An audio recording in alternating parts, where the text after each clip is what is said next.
Olá, você sabe dizer se um filme é bom ou ruim? Pois é isso que nós vamos conversar hoje, agora, aqui, em 20 segundos, sobre crítica de cinema. Não sai daí.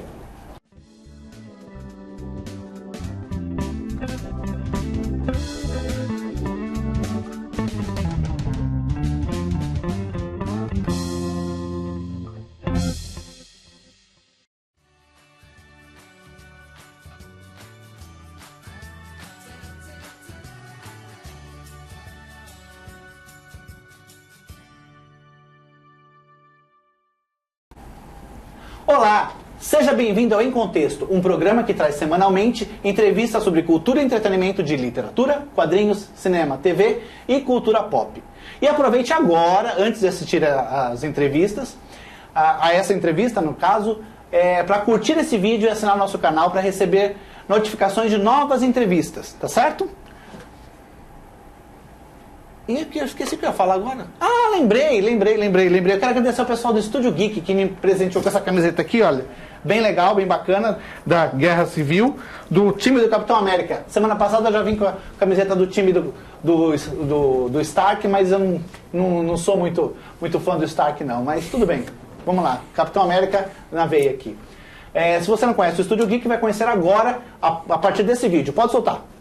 O Estúdio Geek é um conceito de qualidade em produtos nerds. Todos os itens vendidos em suas lojas físicas e em sua loja virtual são criados em parceria com grandes marcas e estúdios internacionais. O resultado são produtos de alto padrão licenciados oficialmente. Acesse estudiogeek.com.br e conheça esse conceito.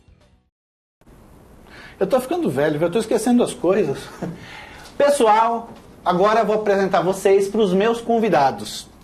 O Hamilton Rosa Jr., e o André Morelli. Tudo bem, pessoal? Tudo bem, opa. Só quero saber o seguinte, Capitão América ou Tony Stark, Homem de Ferro? Bom, eu sou um leitor dos quadrinhos, óbvio que eu sou do time do Capitão América. E Hamilton? Não, eu sou a favor do espetáculo, cara. É, a briga. Eu sou a favor do espetáculo. É que nem você chegar e falar assim, você é corintiano, você é palmeirense. Cara, o meu negócio é ver o jogo. O jogo... Beleza. E o filme é maravilhoso. Filme é ele já viu o filme, eu ainda não vi. Eu também não, infelizmente. Eu recomendo. Legal, bom saber. O André Morelli, ele é jornalista de cultura pop do site popground.com.br e também da revista Mundo dos Super-Heróis, né? Exato. E o Hamilton Rosa Jr., ele é cineasta e jornalista e hoje escreve para a revista Move. Isso. Beleza. Exato. A gente vai falar sobre crítica de cinema. Então eu já vou começar, sem perder tempo, já fazendo uma pergunta para o Hamilton. Ô Hamilton, o que um filme precisa ter para ser considerado bom? Poxa, o que um filme precisa para ser considerado bom? Bom, antes de tudo, eu acho que você precisa levantar da sessão, acabou o filme, e você sentir a satisfação de ter visto aquele filme. Acho que começa por aí. Aí a questão de satisfação, aí existe uma elasticidade nisso, né? Porque a satisfação, ela pode ter a ver só apenas com a diversão, ela pode ter a ver também com a questão de você perceber, entendeu? De se sentir, ver o quão inteligente, entendeu? A pessoa colocou, como ela colocou, como ela coloca as questões e como é encenado tudo aquilo, né? Então, assim, eu acho que é uma questão, assim, elástica, são várias coisas. O prazer estético que você teve de ver o filme, entendeu? A questão da beleza, né? Que é uma questão subjetiva, mas a questão da beleza, o que você viu ali né? E assim também a inquietação que ele pode trazer para você. Entendi. Né? Então eu já vou fazer a pergunta contrária para você, Morelli. O que faz um filme ser considerado ruim? Bom, vamos lá, né? Eu acho que a experiência de sentar na cadeira de um cinema para assistir um filme é uma experiência de ser convencido de que você assistiu um grande espetáculo. Acho que mentalmente você tem uma balança que está pesando os problemas e as qualidades do filme. O bom filme é o filme que a balança das qualidades do filme está mais pesada. O filme ruim é o filme em que os defeitos do filme pesam mais. E é engraçado pensar a respeito disso porque é muito subjetivo pensar um filme que tem defeitos e qualidades. Isso vai mudar de espectador para espectador. Então vocês acham... Isso tem a ver também com a formação que você tem, né? Não estou dizendo assim, informação em termos de estudo apenas, mas em termos de vivência também que você tem, né? Então, assim, tem determinadas coisas, eu acho que um desenho que mostra muito isso é aquele Ratatouille, na questão do crítico. Você tem um crítico lá, né? Que o cara, ele tem ele tem todos os parâmetros para selecionar um prato, para dizer o que é um prato bom e o que é um prato, né, ruim. E de repente o ratinho pega e faz um ratatouille para ele, que é um prato muito simples, mas que... Tipo um omelete, velho. É tipo um omelete e que aquilo lá, entendeu, remete à infância dele. Então, assim, a hora que ele... Todo mundo viu o desenho aqui, né? A hora que ele coloca a colher na boca, desarma ele completamente. Ele fica completamente desarmado por aquilo. Então, acho que essa questão de subjetividade, de você analisar o filme, de você estar ali prestando esse serviço, ele vem junto também com essa questão da surpresa, do inesperado. De repente você está lá e, caramba, me desarmou, me derrubou. O filme é um catalisador nesse sentido. Ele vai mexer com as suas experiências pessoais e cada um tem a sua história de vida. Então, então me diga uma coisa, Morelli. Por que o público acha bom um filme que os críticos acham ruim? Se é dessa forma como você está falando. Essa é boa mesmo. Hoje em dia a gente tem muito essa questão... A internet possibilitou esse tipo de coisa, né? Você tem os agregadores de críticas, né? Sites como o Rotten Tomatoes, né? Falando rapidinho como é o processo. É um site que ele agrega as críticas a respeito de um único filme, tanto as positivas quanto as negativas, e baseado nisso ele dá uma nota para o filme, né? As negativas contam pontos negativos, as positivas contam pontos positivos, e ele dá uma nota para o filme. Só que ao mesmo tempo que ele faz isso, investigando o universo dos críticos, ele do outro lado também libera para as pessoas que são cadastradas ao site entrarem nele e darem a sua nota. Então você tem a nota da crítica e a nota do público. E muitas vezes essas notas não batem. São discrepantes. Você tem filmes que o público gosta muito e a crítica não gosta. Você tem coisas que a crítica gosta e o público não. Eu acho que, na verdade, essa história é muito antiga, né? Você tem a ideia de um cineasta popular, que ele tem filmes que têm grandes bilheterias, mas ele não é bem visto pela crítica, né? Muitas vezes a crítica acaba caindo em questões de ser pedante, de ser arrogante, e o público ele está focado em questões mais simples. O público quer se divertir, o público quer se emocionar.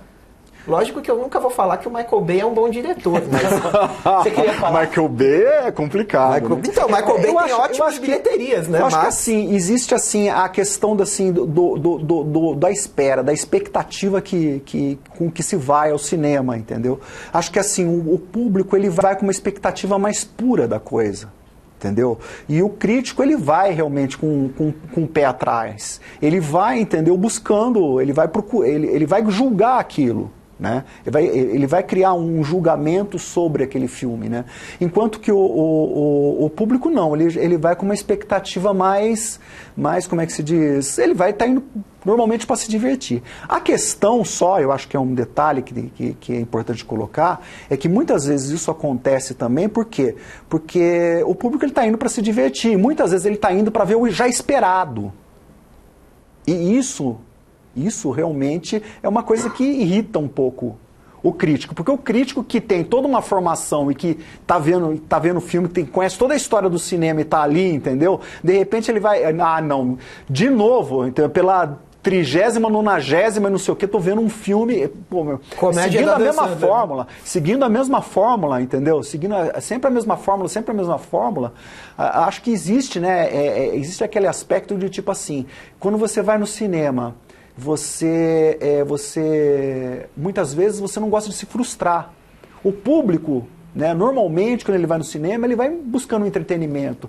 Ele não vai para tropeçar, para ver alguma coisa que inquieta demais, entendeu? Não que isso também não funcione para ele, acaba funcionando também. Muitas vezes o filme é inquietante e ele pega todo mundo. né? Mas muitas vezes assim, o crítico está vendo aquilo achando, pô, caramba, cara, olha isso, que inquietante, olha só as coisas que está se desdobrando dessa questão. E o público não entrou E o público não entrou. É a mesma coisa que literatura. Por que a literatura de autoajuda, por exemplo, funciona pra caramba? Aí às vezes é mal escrito, você vê que aquilo lá, sabe, tem todos uns clichês ali.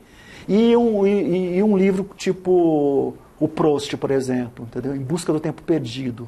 Né? É uma coisa assim, você tem toda uma motivação ali, toda uma coisa acontecendo. Em Busca do Tempo Perdido, as primeiras 50 páginas do livro se passam num quarto.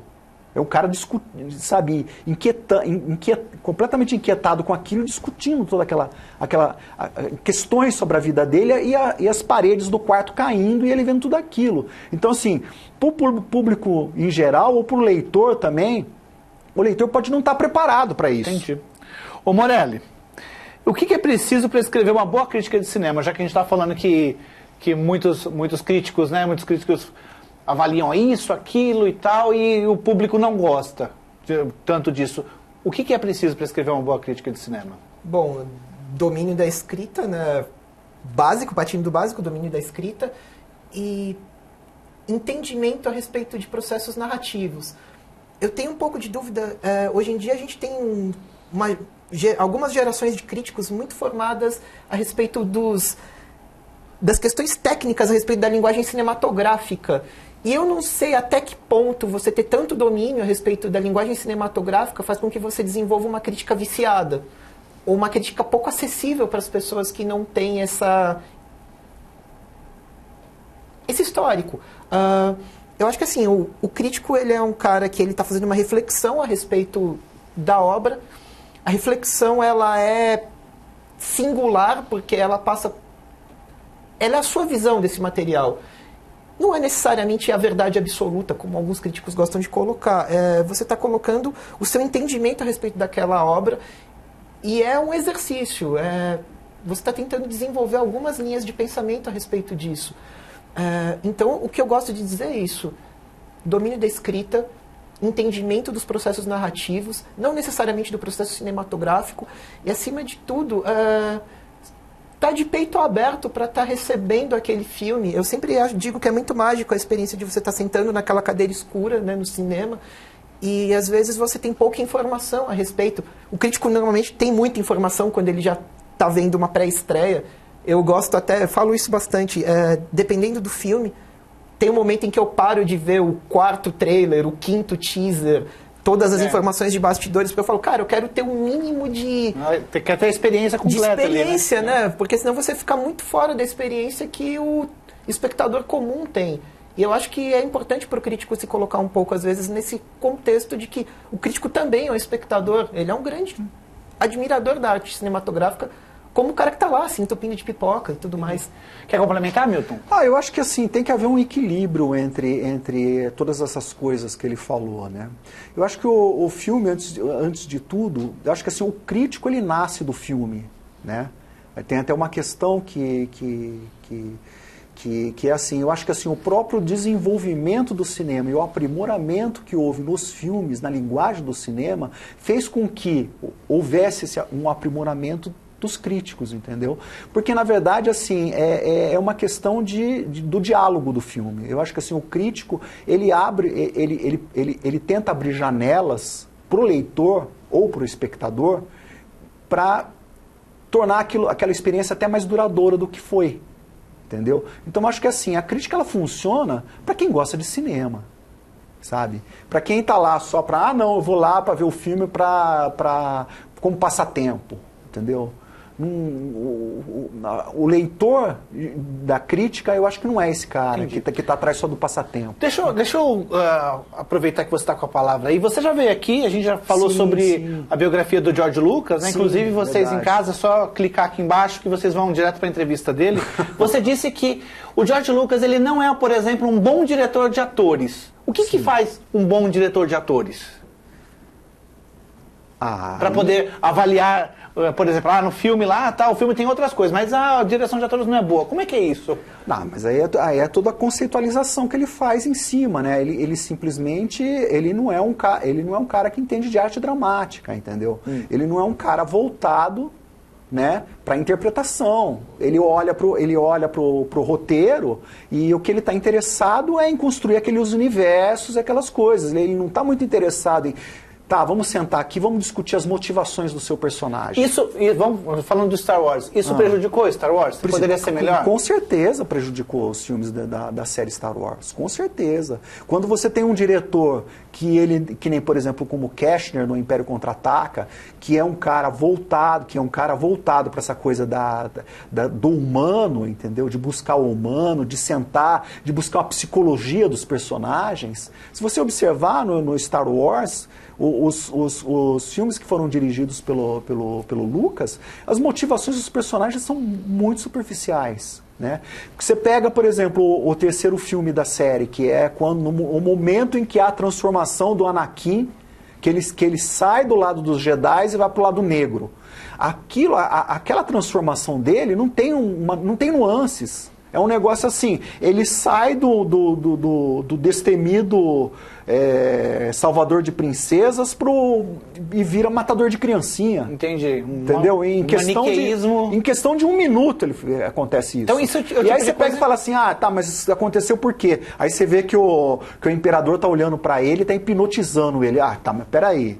Sabe? O cara, entendeu? Ele teve todo o desenvolvimento na escola, na academia Jedi, e ele agora acabou, sabe? Como crítico, você saindo do cinema, isso era uma coisa que você ia falar, isso é um ponto negativo pro filme. Cara, essa questão da gente falar quando o filme é ruim, né? Eu acho que assim, o filme é ruim quando você sai dele, cara, você fica até com vergonha de que você tava ali dentro, entendeu? Entendi. Você sai de lá, você vai falar, caramba, olha só o que eu vi, cara. Existem erros e erros, né? Existem erros que você releva. Que vergonha, cara. Eu tô aqui, eu fiquei até o fim pra ver isso, sabe? Entendi. Ô, Morelli, você acha que a internet fez a crítica evoluir? A internet fragmentou a crítica, né? A gente tem hoje em dia muitos tipos diferentes de críticas. Na verdade, eu inclusive sou uma cria desse universo de fragmentação de críticas, né? Eu sou um jornalista e sou um crítico de cinema, mas eu também sou conhecido por ser um crítico especializado em cultura pop. Isso quer dizer que eu tenho um conhecimento anterior de todos esses materiais que às vezes o crítico normal não tem. Eu sei o que é a Guerra Civil porque eu li a Guerra Civil nos quadrinhos. Eu sei o que é a mitologia do Batman porque eu leio Batman desde que eu tenho 10 anos de idade. Isso cria para mim uma outra forma de entender esses materiais. Entendi. E hoje em dia a gente tem isso de uma forma cada vez maior. Entendi. Continuando com você e estendendo a pergunta para o Hamilton, você acha que a crítica ainda tem o poder de levar aquela pessoa ao cinema, aquela que não estava afim de ver aquele filme? Aí a crítica faz com que ela tenha vontade de ir, e o contrário, ela está louca para ver aquele filme, e aí uma crítica ruim faz com que a pessoa perca a vontade de assistir. Você acha que existe isso hoje ainda? Então, nesse processo que eu estava comentando, da fragmentação da crítica, eu diria que hoje a gente não tem mais críticos que têm um grande poder de influenciar sozinhos o público. O que a gente tem hoje em dia é um processo de onda.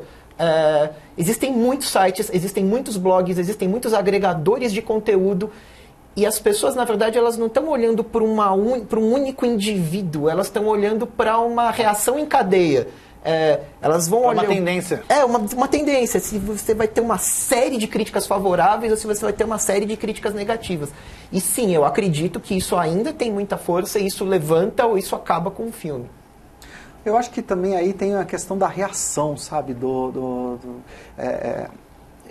Assim, me deixa irritado, cara, quando você pega e você começa a ler críticos, né, resenhas, na verdade, a maioria é resenhas. Você começa a ver resenhas, assim, que essas resenhas elas são muito parecidas com o que o marketing da distribuidora está criando sobre, né? E aí você começa a ler, cara, aí você vê, pô, chega na sexta, na sétima, e vai seguindo esse caminho. Então, assim, eu acho que empobrece, a internet, ela empobrece quando você vê um grupo de pessoas agregando essa onda, entendeu? Agregando. Então, assim, o que eu fico procurando? Eu tenho algumas pessoas que eu uso, que eu acabo usando como baliza em torno disso. Esse aqui eu não vou ler mais, porque assim, é sempre, sabe, é sempre promocional o texto que esse cara escreve. Chapa branca. É chapa branca. Eu ia perguntar isso aí. Então, mas tem muito. Tem muito, assim, o cara pega e vai. E é aquilo que eu falei pra você do cara que ele vai pra ver o visto e assim, ele não quer se surpreender. Ele quer ver ele quer chegar lá, entendeu? E ver que o que vai acontecer assim, assado, não sei o quê, e no final os caras vão, o mocinho e a mocinha vão se beijar e pronto. Ele quer ver isso, um negócio bem produzido, vistoso, tal, entendeu? Mas que não leve ele a inquietações muito que façam ele tirar a noite do sono. Sem reflexão, né? Sem reflexão. Então, quando você vê um crítico pegando e fazendo esse tipo de coisa também, aí já é demais, né? A gente vai continuar o papo, mas eu quero deixar um recado pro pessoal de casa. Pode soltar. Se você escreve contos, crônicas ou poemas, você precisa participar das coletâneas literárias da Andros Editora. Acesse www.andros.com.br e envie seus textos. A Viena trabalha há mais de 15 anos, produzindo anualmente mais de 1 milhão de livros. Como editora, possui selo próprio no segmento de materiais didáticos para escolas de idiomas e profissionalizantes. Como gráfica, disponibiliza para o mercado os mais modernos recursos para a produção de livros em médias e baixas tiragens. Acesse portfolioviena.com.br e conheça essa solução gráfica. Pessoal, a gente recebeu alguns livros para a Galeria do Em Contexto, livros muito legais. Eu queria que vocês dessem uma olhada. Só um minutinho, pode soltar.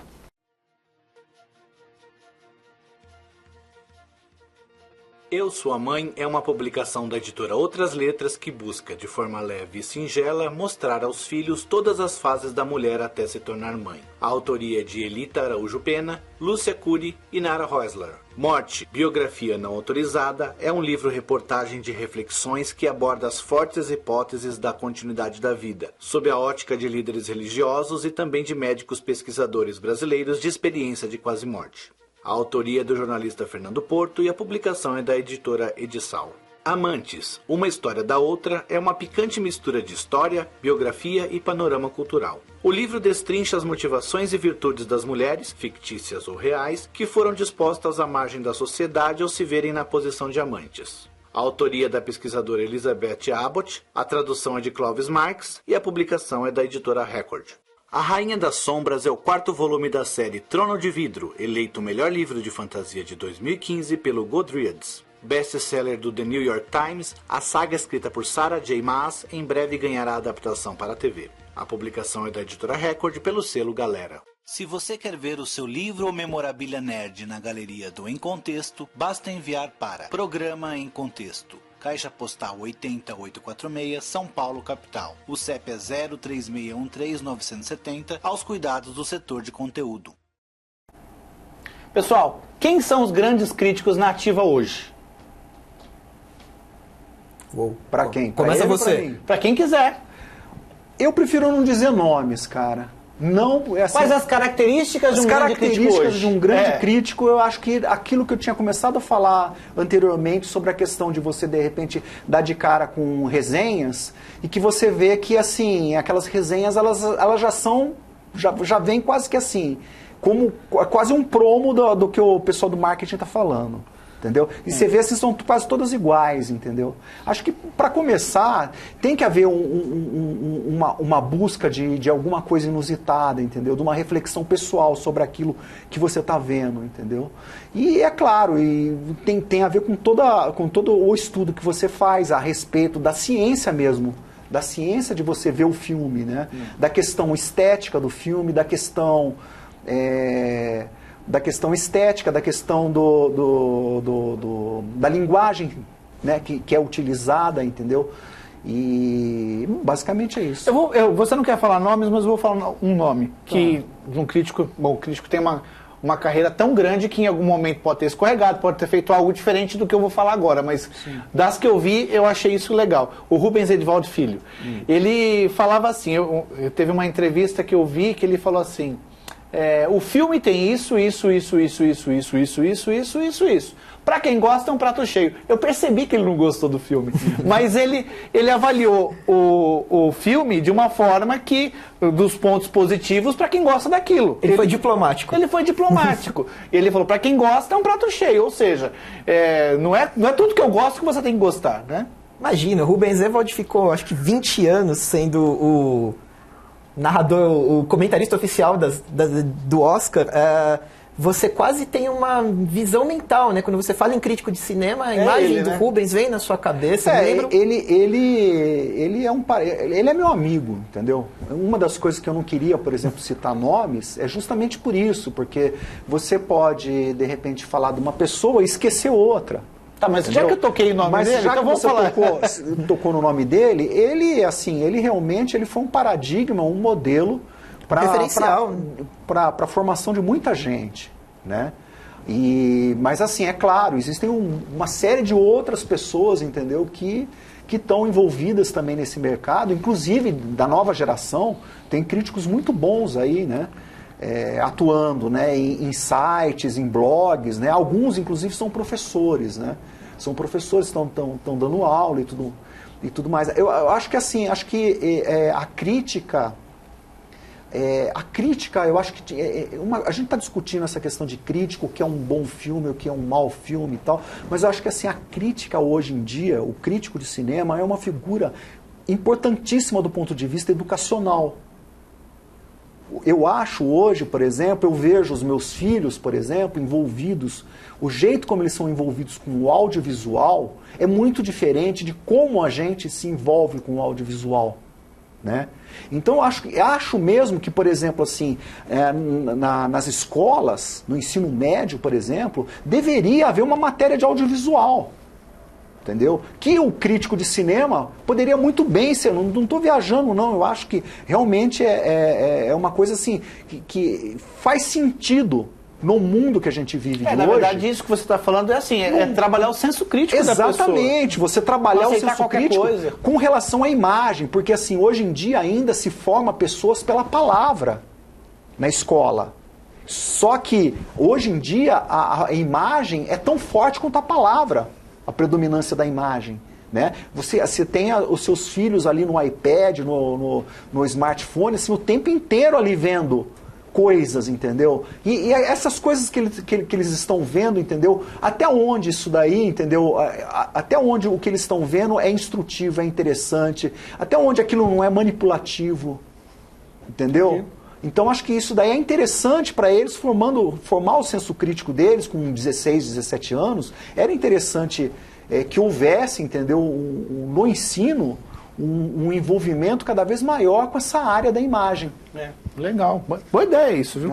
Não sei, isso, bem rapidamente para mudar de assunto, isso daí é uma ideia sua ou você já viu mais alguém falando, algum projeto? Na verdade, o que está acontecendo? Ultimamente eu estou indo nas escolas de ensino médio e eu estou dando uma palestra sobre a questão de semiótica. Sim. Eu estou fazendo isso, né? E é muito interessante de você ver como essa geração lida com essa questão da imagem. Né? Eu percebo muito que, assim, às vezes, eles não conseguem... É que eu não quero generalizar, entendeu? Mas, às vezes, assim, o que existe por trás, o background, às vezes eles não conseguem perceber. Então, eu acho que assim, essa questão das palestras, da semiótica, ela é importante para essa geração, porque permite entrar em contato com essa possibilidade de ver a coisa que não é só aquilo que está na frente. O que tem por trás daquilo que você está vendo. Entendi. Ô Morelli, mudando de assunto aqui. Eu só quero voltar um pouquinho no assunto. Então, eu quero falar só um caso rápido. Eu lembro uma primeira vez em que eu fui numa cabine e encontrei o Rubens Evald Filho. E foi muito legal. Eu tava com outro amigo e a gente ficou se cotovelando assim. Olha lá, o Rubens Evald Filho. No caso foi terrível, porque a gente foi ver o Speed Racer dos irmãos Wachowski, que foi um abominável. Mas eu lembro que a gente sentou... Eu acho que eu fui dessa aí. A gente sentou próximo do Rubens Evald Filho para poder ver as caretas que ele fazia enquanto assistia o filme. Ele fez caretas horríveis, o filme era péssimo. É só isso que eu queria contar. Então tá bom. Pra quem não sabe, em casa, a cabine é aquela exibição que Como é que chama? Que é feito para a imprensa. Que é feito As pra distribuidoras, Era o que eu tava elas organizam para os críticos assistirem o filme antes, para poderem comentar Quando tiver no dia no da lançamento, estreia. né? No dia do Eu ia lançamento. falar tudo isso daí. Só me faltou a palavra distribuidora. A crítica especializada mudou nas últimas décadas? Por exemplo, como era a crítica de um filme na década de, sei lá, de 40, 50? É diferente de hoje? A crítica mudou muito. A crítica, a crítica cinematográfica é um gênero novo dentro da crítica, do mesmo jeito que o cinema é um gênero novo dentro da arte. Os dois caminharam juntos e caminharam no sentido de que o cinema, nas suas primeiras décadas, ele era entendido como um entretenimento de baixo custo e sem valor artístico. Então, nesse sentido, a crítica ela caminha para poder justificar o valor que o cinema tem. E à medida em que o cinema se torna mais complexo, que o cinema desenvolve uma linguagem própria, a crítica cinematográfica também desenvolve uma linguagem própria. O dinheiro influencia nisso daí? Produções bilionárias? Cara, não necessariamente. A gente vai ter uma estrutura cinematográfica montada na década de 20, onde a gente está vivendo o auge do cinema mudo. Era um cinema teoricamente barato ainda, mas você Não, mas tinha hoje pessoas... não é. Hoje é R$40 pra você assistir qualquer coisa, né? Hoje não é barato. Ah, tá. Você tá falando de outra coisa. Eu tô falando da produção cinematográfica e você tá falando do cara que tá indo no cinema. Não, sim, mas eu tô dizendo o seguinte, o que o dinheiro faz? Uma produção de, sei lá, um filme de 300 milhões de dólares. Quando antigamente os filmes não eram tão caros assim. Hoje são. Hoje são um investimento bem maior do que era feito antes. Então hoje tem essas cabines de imprensa, esse tipo de coisa. Então há um investimento também na imagem, né? Então não sei se isso influencia também na crítica, né? Os filmes os projetos se tornaram muito perigosos. Um filme que você gasta 200 milhões de dólares, que é um fracasso de bilheteria, vai quebrar muita gente. Então, na verdade, o que a gente pode dizer que hoje em dia um problema dos blockbusters é talvez uma certa ausência de ousadia. Você tem medo de ousar nesse material, de sair do lugar comum para não assustar o público. E isso pode ser colocado em vários níveis, né? Posso fazer um parêntese aqui, então? Pode. A gente está falando de cinema, mas eu vou falar de novela. A gente conhece as novelas vamos falar, da Globo. Se você perder 2, 3 capítulos, tal, se você voltar lá, tem sempre algum diálogo que faz retomar, tem uma estrutura que faça isso. Aí a Record foi tentar fazer uma novela chamada Metamorfoses, há muitos anos também. Só que a estrutura era diferente, eram episódicos, de um jeito que se você perdesse um capítulo ali, um episódio, você não conseguia se achar depois. E aí a novela não chegou nem ao final, não teve final. Pagou pela ousadia de fazer diferente. As pessoas esperam alguma coisa ali que elas estão acostumadas todos os dias. Eu preciso correr aqui que eu tenho mais umas perguntas.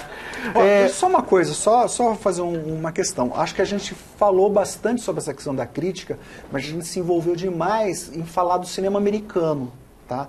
Aí só para extrapolar um pouquinho mais, você tem a política de autores, por exemplo, que foi inventada pelos franceses, né? Que foi uma coisa que fez haver uma evolução, uma mudança na forma de se julgar o filme, que era julgando o filme pelo encenador que está por trás daquilo, que é o diretor. Porque até então, o que você tinha o cinema, mas ele era analisado do ponto de vista da história do filme, entendeu? Ele era analisado assim, ele se equilibrava sobre a questão da linguagem e tal, mas não do diretor como encenador, como o cara que cria tudo aquilo lá, entendeu? Então, a partir disso, a coisa muda. E aí, você falando essa questão aí de uma novela de um lugar e a novela do outro, eu acho que também tem a questão do conflito das linguagens, né? Que é que nem, por exemplo, recentemente, o melhor filme que eu vi nos últimos tempos é um filme asiático chamado O Cemitério do Esplendor, que é um filme que se fala bastante sobre o imaginário, mas assim, fala-se sobre esse imaginário. E assim, não tem efeito especial nenhum, cara. E é maravilhoso pela forma como ele trata dessas questões, entendeu? E como ele comunica isso para você. E faz você projetar, imaginar isso, prolongar isso. Quem critica os críticos? Pergunta boa. Quem critica os críticos é o público. isso era mais distante em outros tempos, mas hoje em dia isso se tornou bastante comum. Se um crítico escrever um material ruim e esse material estiver online, ele pode se preparar porque ele vai tomar muita paulada. Acho que um caso recente, não tão recente, mas um crítico da Veja, da revista Veja, foi fazer uma crítica sobre super-heróis e assim, um erro foi cometido no processo. Você comentou comigo a respeito de se um cara que não entende absolutamente nada de quadrinhos pode falar a respeito de uma adaptação de super-heróis no cinema. Eu acredito que sim, mas esse cara, ele mandou muito mal. E assim, você entrava no site da Veja, as pessoas destruindo o sujeito. Eu acho que o cara tem que estar preocupado com isso. Se ele não tiver aí uma mínima pesquisa a respeito do material que ele vai falar a respeito e escrever umas besteiras, ele vai apanhar. É complicado. Ô Hamilton, existem queridinhos da crítica? Por exemplo, o que você acha de diretores como Alejandro González e Iñárritu? Gente do céu, você vai me perguntar isso?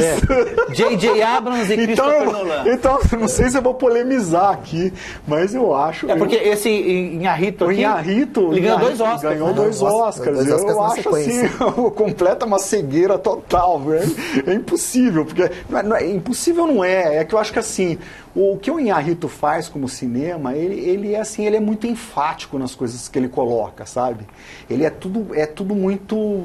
Não tem sutileza nos filmes dele, sabe? Não tem sutileza.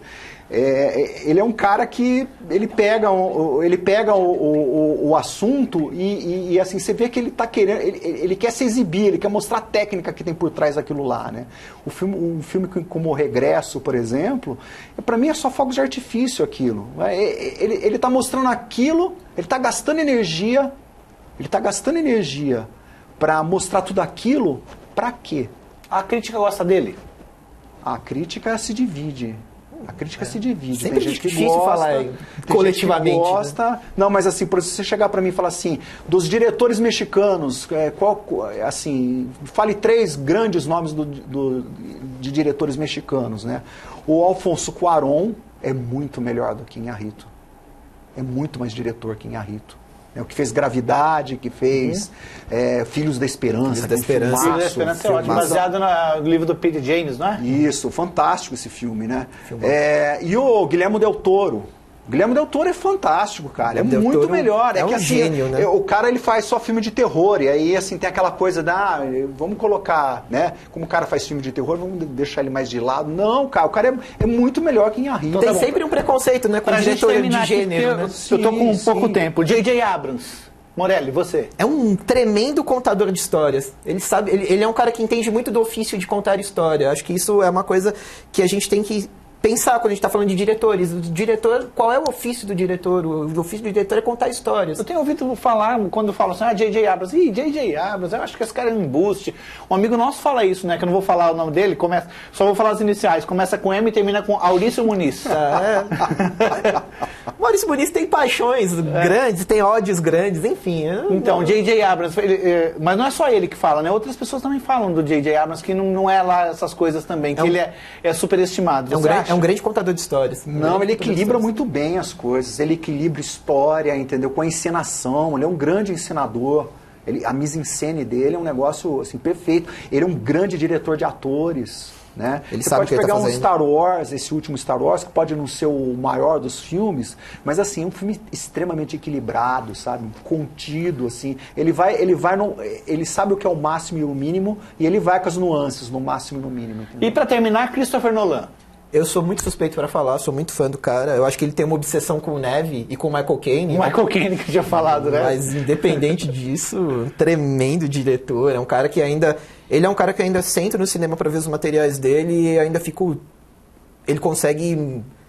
Eu saio mexido dos filmes, assim. O último filme dele foi Interestelar. Um filme impressionante, assim. É um filme até bonito, que não é muito uma característica do Nolan, né? Na verdade, eu só queria entender um pouco. Uma curiosidade. Eu vou falar uma curiosidade para vocês sobre... Eu não sou entusiasta do Nolan, tá? Mas uma curiosidade sobre o Interestelar, que é muito interessante. Tem o famoso conto do Borges, que é o Aleph. Se você se você pegar a história do Aleph e pegar a história do Interestelar, você vai ver um monte de relações. Tem muitas relações ali bem interessantes. Só aquela questão no Aleph, você tem uma biblioteca, né? Não sei, você conhece a história? Tem uma biblioteca, e nessa biblioteca, essa biblioteca permite você ter um portal com um universo. E se você vê o Interestelar, de certa forma, ele trabalha essa ideia. Coisa, sim. Ele trabalha essa ideia. Agora, só para melar um pouquinho aí, assim, nada contra, entendeu? É o contraponto, eu sou fã, eu já admiti, você pode fazer o contraponto. Assim, eu acho que assim, acho que a gente está fazendo aqui uma lapidação de ideias, tá?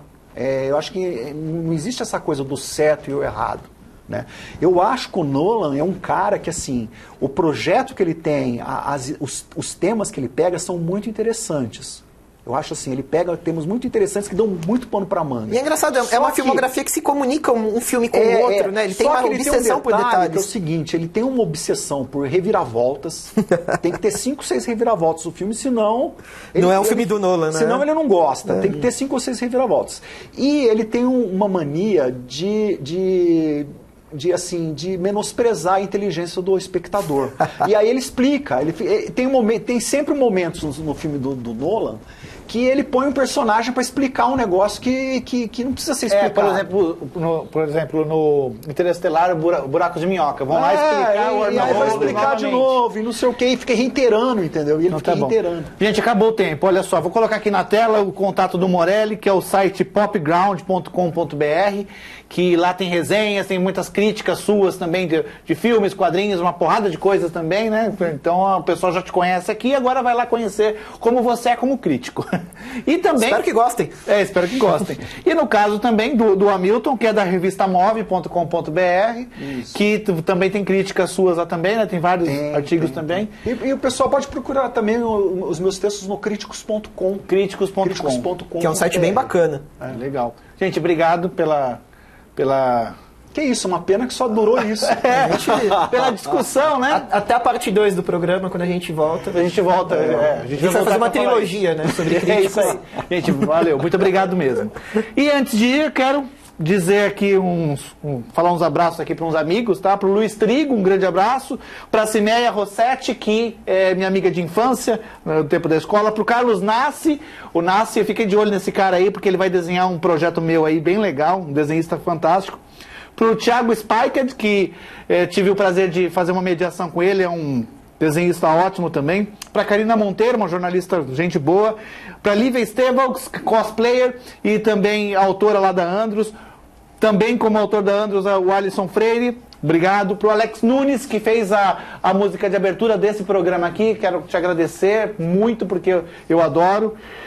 Para o Alexandre Calari, amigo nosso, né? Um amigo nosso aqui, que teve a audácia de ir lá para Londres, bater na porta do Alan Moore e ser recebido e tomar chá com o Alan Moore, caramba! Depois daquilo, o Alan Moore mudou de casa. Ele mudou de casa. Ninguém nunca mais vai encontrar o Alan Moore. Exatamente. E pro Lian Alvesan, um grande amigo também, que na verdade é Leandro Alves dos Santos, mas eu que o batizei. Coloca assim, Lian Alvesan, que é melhor para um ilustrador. E ele adotou, então eu batizei o rapaz.